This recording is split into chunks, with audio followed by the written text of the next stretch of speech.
शहर से लेकर गांव तक, संस्कृति से लेकर विरासत तक, राजनीतिक से लेकर संसद तक, जनता के मुद्दों से नेताओं तक, जमीनी हकीकत से सच तक, क्राइम से लेकर खुलासा तक। भारत 21 न्यूज, आपकी आवाज सच के साथ। धोखा है, धोखा है, धोखा है, धोखा है।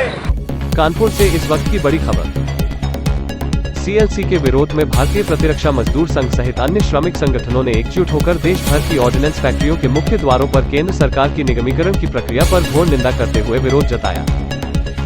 इसी क्रम में कानपुर की लघु शस्त्र निर्माणी में प्रतिरक्षा कर्मियों ने आक्रामक रुख अपनाते हुए केंद्र सरकार के विरोध में काला फीता बांधकर विरोध जताया।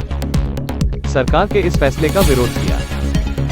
भारतीय प्रतिरक्षा मजदूर संघ के राष्ट्रीय महामंत्री मुकेश सिंह ने कहा कि केंद्र सरकार की यह नीति एक तरफा है, जबरदस्ती अड़ियल रुख अपनाते हुए केंद्र सरकार जबरन निगमीकरण की प्रक्रिया को आगे बढ़ा रही है, जो कि सरासर गलत है।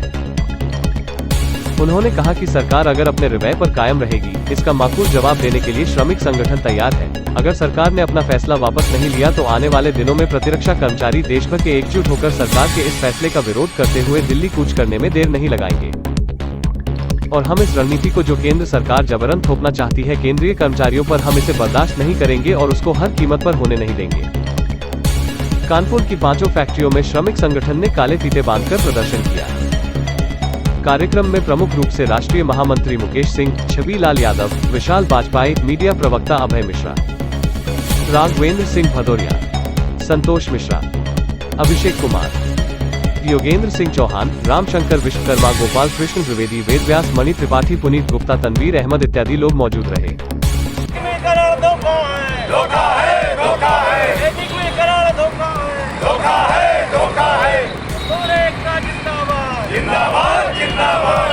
जोर के टक्कर में संघर्ष हमारा नारा है। जिंदाबाद, जिंदाबाद, जिंदाबाद। निगमीकरण नहीं चलेगा, नहीं चलेगा, नहीं चलेगा, निगमीकरण नहीं चलेगा, नहीं चलेगा, नहीं चलेगा। केंद्र सरकार हो बर्बाद, हो बर्बाद, हो बर्बाद। निर्माणी का निगमीकरण नहीं चलेगा, नहीं चलेगा, नहीं चलेगा, आयुध निर्माणियों का निगमीकरण नहीं चलेगा, नहीं चलेगा, नहीं चलेगा। केंद्र सरकार हो बर्बाद, हो बर्बाद, हो बर्बाद, केंद्र सरकार हो बर्बाद, हो बर्बाद, हो बर्बाद। मजदूर एकता जिंदाबाद, जिंदाबाद, जिंदाबाद, मजदूर एकता जिंदाबाद। जिंदाबाद, जिंदाबाद। जो मजदूरों से टकराएगा, चूर चूर हो जाएगा, जो मजदूरों से टकराएगा, चूर चूर हो जाएगा। सीएलसी मुर्दाबाद, मुर्दाबाद, मुर्दाबाद, सीएलसी मुर्दाबाद, मुर्दाबाद, मुर्दाबाद। आयुध निर्माणियों का निगमीकरण नहीं चलेगा, नहीं चलेगा, नहीं चलेगा, आयुध निर्माणियों का निगमीकरण नहीं चलेगा, नहीं चलेगा, नहीं चलेगा। केंद्र सरकार हो बर्बाद, हो बर्बाद, हो बर्बाद, केंद्र सरकार हो बर्बाद। हो बर्बाद, हो बर्बाद। रक्षा मंत्री मुर्दाबाद, मुर्दाबाद, मुर्दाबाद, रक्षा मंत्री मुर्दाबाद, मुर्दाबाद, मुर्दाबाद, प्रधानमंत्री मुर्दाबाद। मुर्दाबाद, मुर्दाबाद। केंद्र सरकार होश में आओ, होश में आओ, होश में आओ, केंद्र सरकार होश में आओ, होश में आओ, होश में आओ। मजदूरों से मत टकराओ, मत टकराओ, मत। किस बात को लेकर आपका धरना प्रदर्शन चल रहा है?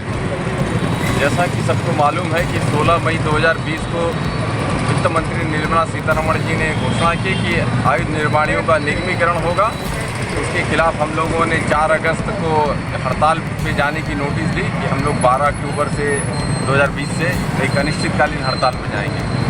इस मामले में चीफ लेबर कमिश्नर ने हमारे साथ 9 अक्टूबर 2020 को कंसिलेशन किया और उसमें दोनों पक्षों को रुकने के लिए कहा। हमसे कहा कि आप हड़ताल पे नहीं जाएंगे और केंद्र सरकार को कहा कि आप जो है निगमीकरण के प्रोसेस में आगे नहीं बढ़ेंगे। लेकिन केंद्र सरकार की तरफ से लगातार ये काम जारी रहा।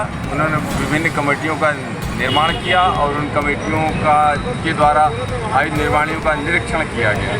स्कूल्स का, हॉस्पिटल्स का और तमाम सारी ज़मीन का और मशीनों का विवरण मांगा गया। ये काम लगातार जारी रहा और अभी फिर से एक बार कंसिलेशन हुआ 11 तारीख को और हम लोगों ने शिकायत की उनसे, सीएलसी से, कि जो है ये सरकार एक तरफा कार्रवाई कर रही है। हम सब आपके निर्देशों का पालन कर रहे हैं लेकिन सरकार पालन नहीं कर रही। इसके ऊपर कठोर कार्रवाई किए जाने की आवश्यकता है। तो दोनों पक्षों को सुनने के बाद उन्होंने कहा कि नहीं, हम इसके ऊपर कार्रवाई करेंगे और आने वाले समय में हम शीघ्र ही निर्णय लेंगे। लेकिन जब हमने देखा कि मिनट्स में सही ढंग से रिकॉर्ड नहीं किया गया है और उन्होंने कहा था कि हम जल्द निर्णय देंगे, इसके बावजूद फिर आज 15 तारीख के लिए उन्होंने कहा कि फिर से एक बार सुनवाई करेंगे। इसके खिलाफ हम सबका ये प्रदर्शन चल रहा है कि CLC जो है अपने कमिटमेंट को पूरा करें और जो हमारी शिकायतें हैं कि केंद्र सरकार एक तरफा निर्णय कर रही है उसके ऊपर उचित कार्रवाई करें। इसलिए हम सब आज ये धरना प्रदर्शन जुटे हुए हैं कि CLC आज की इस कंसीलिएशन प्रोसीडिंग को उनको करने की कोई आवश्यकता नहीं है। आज एक CLC के खिलाफ एक काला दिवस का कार्यक्रम हम लोगों ने आयोजित किया, इसलिए हम सब यहाँ पे एकत्रित हैं और आंदोलित हैं।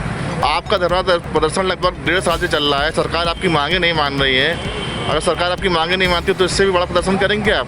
बिल्कुल बिल्कुल, हम लोगों ने तय कर रखा है कि किसी भी हद तक हम जाने को तैयार हैं और हम सभी फेडरेशन, सभी मान्यता प्राप्त, गैर मान्यता प्राप्त जो ट्रेड यूनियंस हैं वो सब इस कार्यक्रम में शामिल हैं। सरकार के निर्णय के खिलाफ हम लोग एकजुट हैं। नहीं, इससे सरकार को क्या फ़ायदा और कर्मचारी को क्या नुकसान है? बात कर्मचारी के फायदे और नुकसान की नहीं है, ये लड़ाई ब्रेड एंड बटर की नहीं है कि हमारी तनख्वाह कम हो जाएगी या हमारी नौकरी चली जाएगी। ये लड़ाई है इन संस्थानों को बचाने के लिए। पिछले 220 सालों से संस्थान काम कर रहे हैं। अगर इनका निगमीकरण किया जाएगा तो 2-4 साल के अंदर ही इनका प्राइवेटाइजेशन होगा, फिर ये बंद हो जाएंगे। तो इन संस्थानों को जिंदा रखने की लड़ाई लड़ रहे हैं। कर्मचारी अपने लिए कुछ भी मांग नहीं कर रहा, अपनी वेजेस की बात नहीं कर रहा, अपने भत्तों की बात नहीं कर रहा, अपने प्रमोशन की बात नहीं कर रहा। ये तो लड़ाई संस्थानों के लिए है, इससे जो राष्ट्र हित में जरूरी है। इससे सरकार को क्या फ़ायदा निजीकरण करने से? सरकार अपनी जिम्मेदारियों से भागना चाहती है, हर चीज़ को प्राइवेटाइजेशन का हल ढूंढना चाहती है और ये सही नहीं है। उनके सामने एक उदाहरण हम लोग पेश करते हैं कि IRRPL जो है, Indo Russian rifle private limited का डेडिकेशन जो है प्रधानमंत्री ने 3 फरवरी 2019 को किया था, 3 मार्च 2019 को, और आज तक वहाँ से एक भी गन निकली नहीं, एक भी स्क्रू तक नहीं बना है। तो ऐसे उनके निगमीकरण के प्रयासों का फ़ायदा क्या है? भारत 21 न्यूज़, आपकी आवाज़ सच के साथ।